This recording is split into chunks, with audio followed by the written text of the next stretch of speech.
Hey, what's up guys? Welcome back to Dead Malls, your weekly dose of malls and everything retail. And welcome everyone to our final episode here on day 3 and our final part of our Lower Peninsula saga.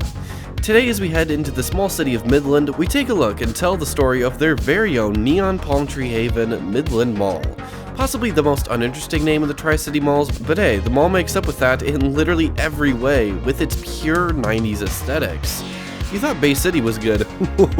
Just you wait. I literally spent half my time here just looking up with my neck craned while being blinded by sunlight through filtered neon green leaves.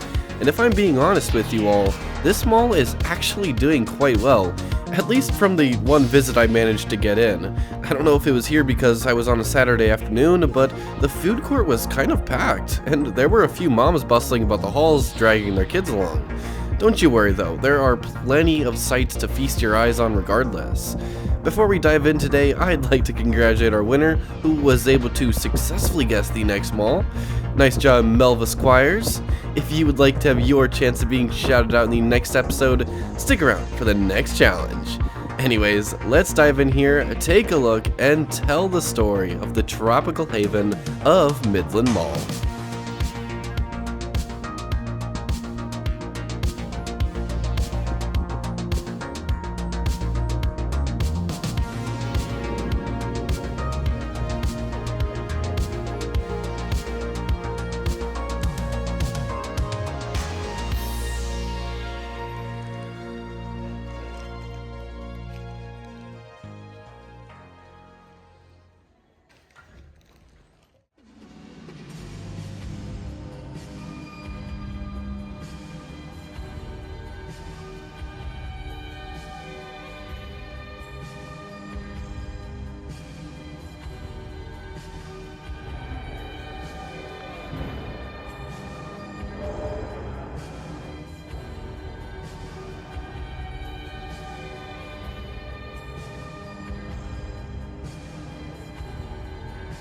Upon entering Midland Mall, there was a wave of people, and I'm not one for recording them, making them feel uncomfortable, so I initially skipped the food court, but we'll come back to it. So diving straight into one of the central court atriums, you can get a pretty good idea of what Midland Mall is all about, from the skylights to the palm trees. But let's start with the story. Midland Mall's story begins over 30 years ago in the city of Midland, Michigan. Mall developer Richard E. Jacobs was in the area, and hearing of the plans to build a brand new mall in the neighbor city of Bay City, they saw potential in a third mall, a small tropical paradise for the residents of the Tri-Cities, and a palace of shopping for the residents of Midland. By 1990, the land was acquired, and construction would quickly begin alongside Bay City's new mall. And by 91, the hype for a new mall would quickly and steadily build with an opening date nearing.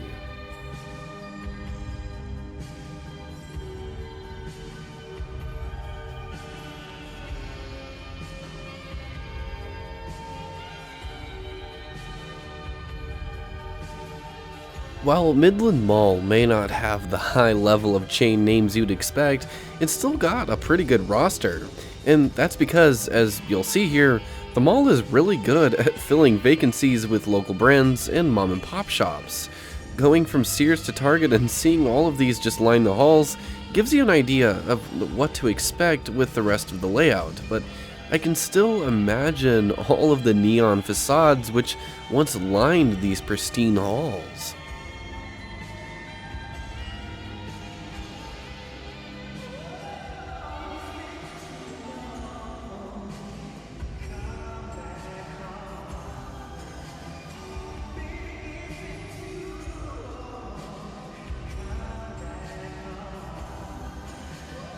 It's not known exactly when Midland Mall opened, but in the glamorous year of 1991, the dream of inline shopping would be fulfilled for the residents of Midland, as the brand new Midland Mall would open.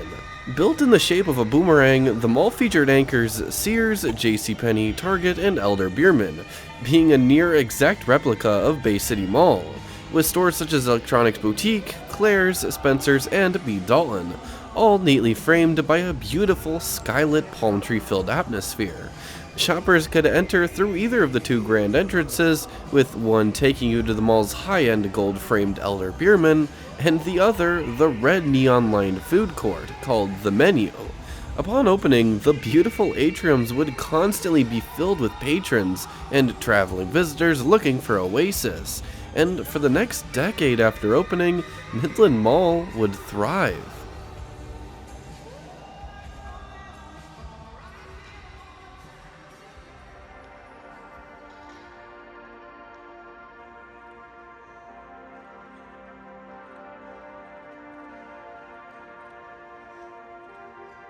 You would think Midland Mall and Bay City Town Center from the last episode were sister malls, opening the same year, in the same region, with the same anchors, but really, it's quite the opposite. They were built by separate developers, and upon their openings, they were constantly fighting for dominance in the market of the cities. While the massive Fashion Square sat miles to the south, sort of doing its own thing, Bay City Mall and Midland Mall were always looking for the upper hand to bring in more people. And it was Midland Mall that would often win at this, attracting new tenants and, in turn, more people.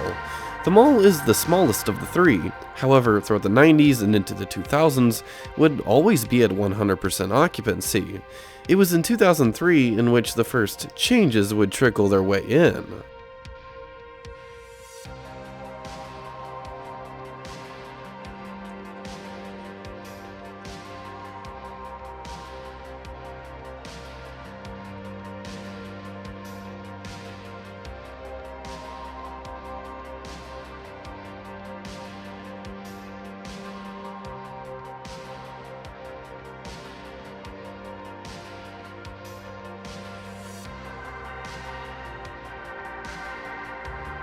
Coming up here to the old Yonkers/Elder Beerman, I started to really appreciate the level of detail in the details. I was a bit scaled back in my hopes when I saw the warehouse ceilings, but the glossy tile work, the little squares in the floors, the plants, and the amazingly still maintained palm trees, it's a nice mall, and you can tell they care a whole lot about it, which I absolutely adore.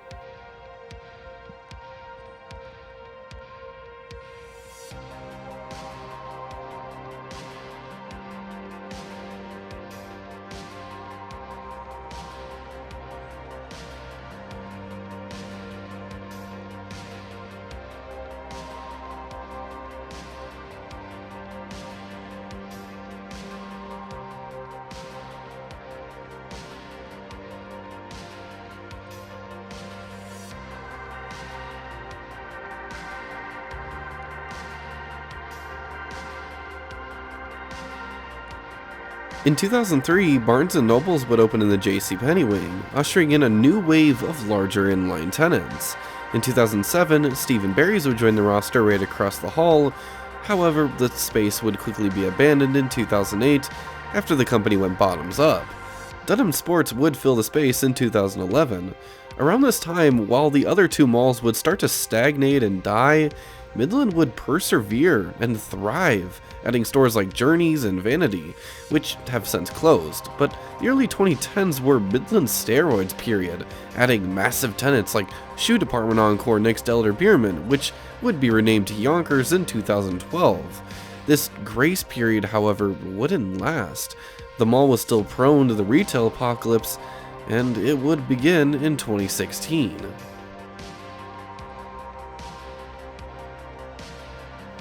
Also, to my Midland or Tri-City residents, I was curious while I was here, as this was the old JCPenney down here, but this wall of tenants to my left and this walled off one in particular, what was all down here? Let me know down below.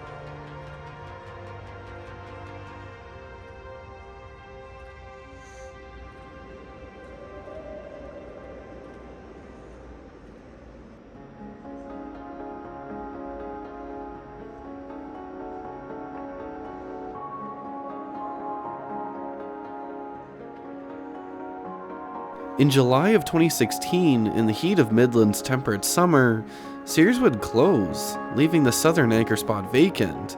The loss of Sears would begin a new era of Midland Mall, an era of loss. Soon outdated tenants like Best Buy Mobile, Subway, McDonald's, and Payless would leave.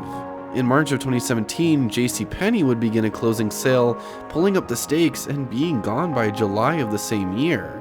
And in August of 2018, Yonkers would leave after the parent Bon-Ton stores would go bankrupt, leaving just Target as the sole survivor after the wave of retail death.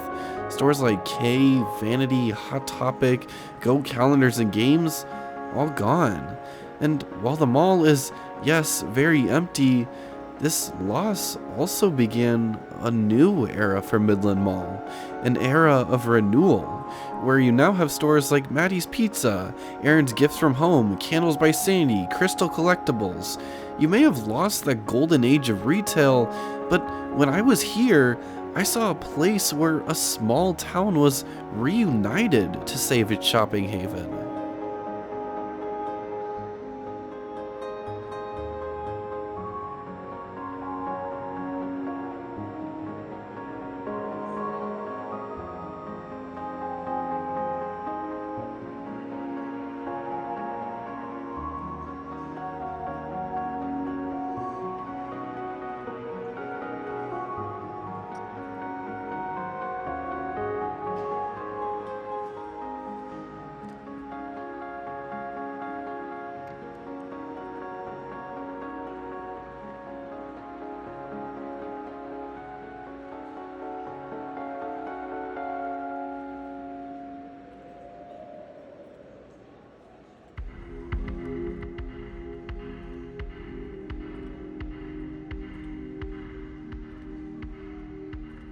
As we come back towards the food court, you could really feel the slow aging of this place.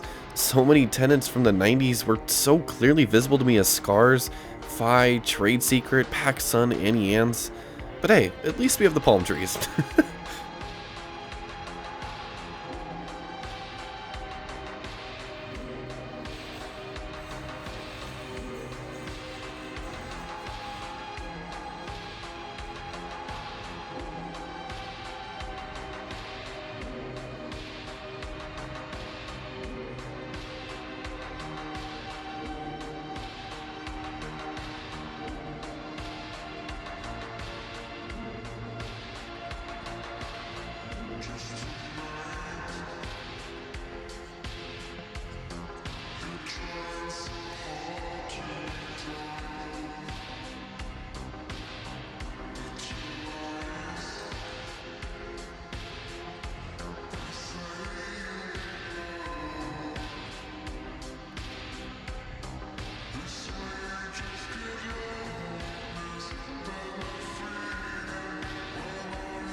So what do you think the future holds for Midland Mall?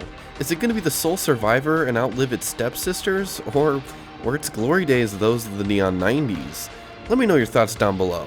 In 2020, Planet Fitness would open in the old JCPenney, and in 2021, the long vacant old Sears would be converted into offices for the Mid-Michigan Health Program.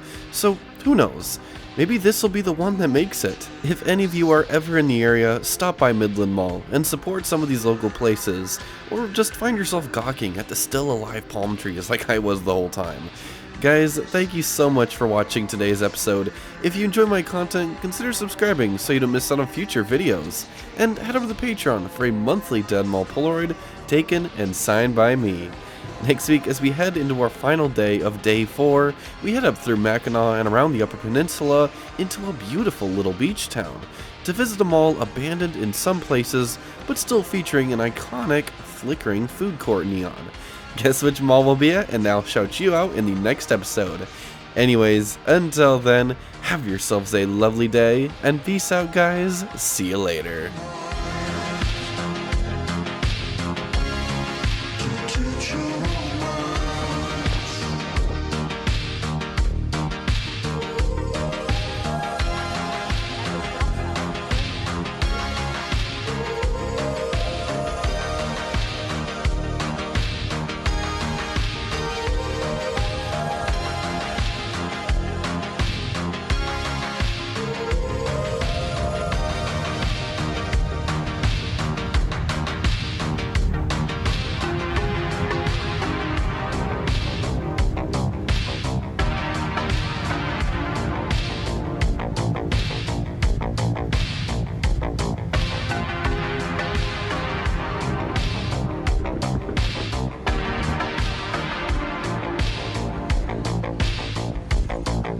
Just